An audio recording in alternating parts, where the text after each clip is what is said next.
Hello guys! Happy Sunday! Galing na kami ni Daddy sa store. Ayun, nagbantay kami ng up to 2 PM. Ayun. Pero saglit lang kasi nagising ako is 11 or 10:30 na ata. Nakauwi ako is 4 AM na, diba? Kasi pumunta kami kilaan kagabi pa after nung kay Kayanda. Kaya, ayun. Anyway, dumaan na rin kami sa sa Pure Gold. Namili ako ng iiwan pang sa kanila. Mga pagkain. Ito, mga meat. Tapos yung mga dadali ni Chris. Ayan. Oops. Sa niya. Toiletries niya. Ayan. So, kompleto. Ayan. Tapos, panghilod. Ayan.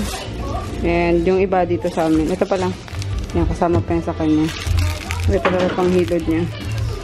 So, ayan. And then, ito, the rest dito na yan sa bahay. And then, niligo lang kami ni Daddy. Wala pala kuryente kanina. Nawalan is alas 7 ata ng umaga. Nagkaroon daw alas 2. Kaya yung aquarium, yung mga fish na deads, isa lang yung natirang buhay. Sayang. Malalaki pa naman na yung mga... Anong isda yun, Daddy? Mga Oscar. So, nakapanghinayang. Kaya natagalan yung pagbalik ng kuryente. Dati lang maximum 1 hour lang Ayun, ata 6 o 7. Kaya na-dead yung mga fish na. Ayun, and then nga, maliligo lang kami. Tapos, takbo kong MOA. May kailangan lang akong tapusin, guys. May bilhin ako na cart para sa store. Kasi pag may mga ipapaship pababa, yung mga dadaling pataas or pababa, kailangan ng cart kasi sobrang bibigat ng mga liquid or yung stuff. Ayun. Soccer chan, guys. Ayun. Sobrang sarap talaga nito. Promise. Ano yung sauce nila? Panado. Kain tayo. Naghanap ako ng smaller version nitong Groot nakakaaway mo niya daw. Ayan. Tapos sa tabi niya si Rocket. Tingnan niya. Ang cute. Oh. Groot. Tsaka sila. Ang galing Tapos may mansion ka. Kami yung gusto ko. Alin? Infinity Gauntlet. Ano yan? Pwede yung mismong gauntlet. Ang cute. Ang laki. Ha? Baka pwedeng ipa na lang natin pa-scalp na ganyan. Na? Scalp. Sa well, at least yun. Talagang sayo. Sa Paite, Laguna. Wag ka na. Ikaw ba si Thanos? Good morning, guys. Happy Monday, September 10. So, nakaalis na si Chris. Nahatid na ni Daddy. Tapos, saktong 11 ata. Alis sila sa school papuntang Batangas sa retreat house. So, ayun, nandito pa rin ako, guys, sa Pilipinas. Sa bahay. Hindi na naman kasi natuloy yung flight namin. Sarado pa daw kasi yung Kansai Airport kahapon bago yung flight. Syempre 1 day before ng flight is naka-receive ako ng email from Jetstar na cancel nga kasi sarado pa daw yung Kansai Airport due to typhoon. So, yung kasi pinakamalakas na bagyo in 25 years, diba, sa Japan. So, siguro grabe yung pinsala kaya hindi pa ayos, or may nag-comment kasi sa post ko na sarado pa daw talaga and hindi pa alam kung kailan bubuksan yung airport na yun. So, ayun, and then chinek ko yung available na flights na ma-offer ng Jetstar. Kaso wala yung sa 10 to 70 namin. Yun lang din kasing dun either mamumove lang ng ilang days. Chinek ko isa-isa is wala pa silang alternative na flights for us. So sabi ko sa tita ko is i-cancel na lang namin. Cancel na lang. Tapos refund. And then by October na lang kami lumipad. Pumunta ng Japan. So umuo naman si tita kasi parang na-depress na siya, na-stress na siya na. Alam mo yun, yung 2 beses na diba? Tapos naka-ready na yung gamit namin. Lahat. Ayun, tapos isang problema pa is yung pagpapakancel nung sana pala hindi muna ako kumuha ng hotel, yung pang 15 and 17 namin. Kasi non-refundable pa naman yun. Pero baka pwede no, kasi ano naman natural calamity naman yung yung cause kung bakit kami magka-cancel, diba? Kasi wala din mga offer na alternative flight. So, paano kami pupunta doon, diba? Paano namin magamit yung hotel accommodation? So, nag-ano agad ako, nag-email agad ako sa Traveloka. Buti naman, sila, nag-a-assist talaga sila sa mga ganitong bagay-bagay. So, ayun. Pero depende pa daw sa hotel kung ma-approve yung yung refund. Pero sana ma-approve kasi sayang 9,000 din yun, my gosh. Parang nagtapon lang kami ng pera. Kaloko. Tapos isa pa dun sa di ko alam, ka-stress talaga to guys, itong flight namin na to, itong trip namin. Kaya sabi ko, tita, wag na, cancel na lang natin sa October na lang. Kasi ako din, sarili ko is na-excite ako na syempre pumunta ako sa Japan. Kaso yung excitement na parang hindi masaya kasi may iwan ko yung mag-ama ko.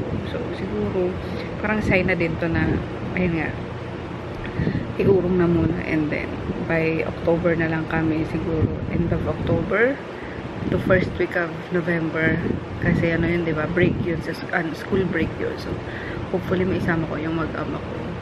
Yeah, ayun. Ay, update guys, colors. Nagtatalo kami ni daddy. Sabi ko, taya kami sa loto kasi 500 million na ata yung yung jackpot. Sabi niya, huwag maghangad. Parang ko sinampal lang. Natanong ko siya kung ayaw niya ba yung maman. Ayaw daw niya. Kasi sino daw ba ang ayaw? Kasi diba, pag mas marami kang pera is, alam mo yun, okay na kami dito. Satisfied na kami. Napanood mo yung nangyari sa kidnapping sa Hong Kong? Hindi, ipinapanood niya kanina. Si Nini Chen namatay sa kanya ng imperyo. Tapos nang namatay, net worth ng kumpanya is $4 billion. Tapos nang mamatay siya, wala din, napunta din sa charity yung kasi wala nang tagapagmane. Ayun, hindi lang pwedeng lover niya. So useless guys ang pera, di ba? Kaya satisfied na kami sa nare-receive namin na blessing, kung anong binibigay ni Lord sa amin. Kaya ayun. Pero di ba, pag-iisip ko kasi ang daming magagawa ng 500 million sa charity, di ba? Patayo ka ng malawak na for animal shelter, yung mga ganon. Kaso, syempre di mo masasabi yung ugali nag-iiba, so wag na. Di ba? Nangingidnap. Nangingidnap. Di mo masasabi yan kasi ngayon wala ka pa noon, kaya sinasabi ko puro kabutihan, mga gano'n. Pero ayun, siguro maano ko naman din yun, yung mga pangarap ko na yung mga shelter na yun, makatulong sa ibang tao, sa pinagpaguran ko, hindi yung instant na pera lang. Pero talaga pinipilit ka na tumaya. At ang dami matutulungan eh. Pero ayun, sabi ni daddy, huwag maghangad. So okay, stop na ako doon, huwag maghangad. Nang mas binigay ni Lord. Ibibigay niya, oo. So kahit anong paraan naman kung ibibigay ni Lord, ibibigay niya yun, diba? So good luck sa mga tumataya sa inyo sa loto guys. Huwag nyo kaming kalimutan ha. And sana kung kayo man ang manalo is maging mabuti yung paggagamitan nyo na ito. So ayun lang. Hey guys, punta na tayo sa store. Pwede na ako. Gamit ko yung Vice Ganda. Yung binigay ni Vice Ganda na lipstick. Ganda. Gandara nga. Ayan. Tara. Ayan. Naka-RMK uniform ako ngayon. Tara, let's. And then yung uso ngayon na yung money bag na ewan.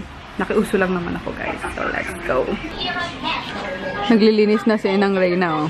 Alas 5 na eh. Uuwi na yan. Sipag ni Ina. Oh, ha? Hindi niya alam, naka-vlog siya. Ayun, nakapagpa-ship na rin kami, guys. Konti na lang. Uwian na. Busy sa shopping niya bukas. Walang pick up mo bukas, guys. Wow, tapos tama ng dalawang bulinggit. Yun. I can't believe you still haven't had a night flight. I envy him. I miss the romantic feeling of my first night. Merienda! Ba't ba lumalayo ka sa camera? May nagtatanong kung sino daw to. Impacto sa bunutan kita. Wag ganda yun. Kamukha mo daw si Julia Montes. Ah!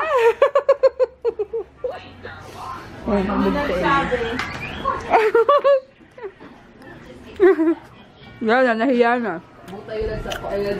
Buta. Buta means bulag. Buta. Nahiya tuloy si Sharina. Kapatid ni Mark to eh. Pero isang puti na niya. Dati agta to nung pumunta rito eh. Kain tayo, guys. Sarap na itong pizza na to. Aka-bars. Namis yung ano eh. Tinapay. Ayun. Tapos bumili akong ano dyan sa baba. Crab. Sabi ko ito yung bukas ng mama. Lunch namin. Harap.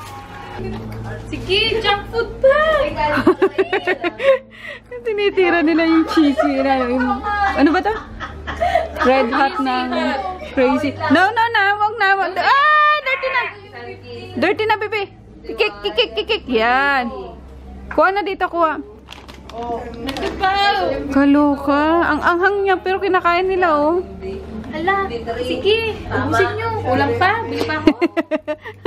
Kulang pa yan.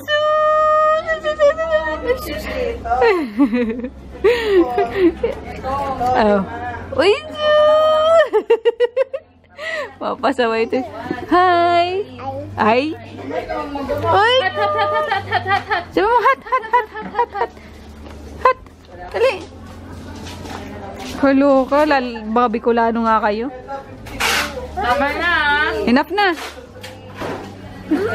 Busy sila dun, oh. Nagpapak na ng ano sa Shopee para bukas.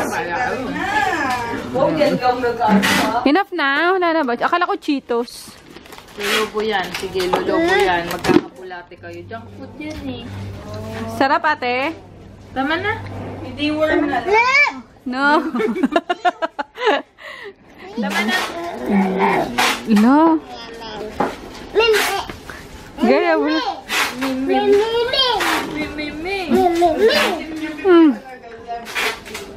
Jesus! Bakit ka talaga luka, Jill? Jesus! Naku, parang commercial lang ah. Oy, Ano? Maanghang yan eh. tinan mo yung damit nyo. Yari ka sa tatay mo na naman. Puting-puti. O, sige. Tanggalin mo na, Chit. Tanggalin mo na. Dali. Naku, nahuli ko. Magrot na naman. No more. Jump. Let us all jump. Sige. Kaya nyo. Oy, lagay daw dito. Ay. Oh, yes. Sigang mga boss. Wow! Hi guys, good evening. Ayun, wala yung Junakis namin. Nasa retreat. Kaya kami lang ni Daddy tonight. And syempre, mga doggies. Ayun na. Ang mga babies. Si Groot. And si Maggie. Ayan. And of course, si Daddy. Manood kami ng Skyscraper ni The Rock. Johnson. So, good night, day. Good night, everybody. Good night, guys. See you bukas.